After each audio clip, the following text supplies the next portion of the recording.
পিলখানা হত্যার দেশীয় আন্তর্জাতিক ষড়যন্ত্র উন্মোচন করার দাবি শহীদ সেনা পরিবারের। ন্যায় বিচার চান ভুক্তভোগী বিডিআর সদস্যরা। 10 তারিখ জামিনের ডেট ছিল। আমরা খুব আশায় ছিলাম যে স্যার হইলে আমি বাবারে নিয়ে বাড়িতে যাবো গা। যারা মদতদাতা তাদেরও বের করতে হবে। আমরা জানতে চাই কারা ছিল, কি কারণে তাদেরকে হত্যা করা হলো। আবরার হত্যায় মৃত্যুদণ্ডপ্রাপ্ত আসামির জেল থেকে পালানোর ঘটনায় বুয়েটে বিক্ষোভ, জড়িতদের শনাক্ত করে দ্রুত বিচার দাবি।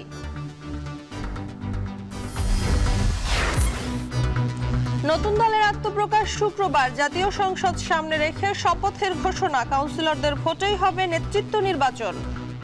একনায়কতন্ত্র এবং পরিবারতন্ত্রের বাইরে এসে নতুন ধারার একটি রাজনৈতিক দলের কথা মানুষ প্রত্যাশা রেখেছেন। আমরা যে রাজনৈতিক দলটি করতে যাচ্ছি, এখানে ব্যক্তি স্বার্থ, গোষ্ঠী স্বার্থ, দলীয় স্বার্থের ঊর্ধ্বে বাংলাদেশের মানুষের স্বার্থ, বাংলাদেশের স্বার্থ প্রাধান্য পাবে।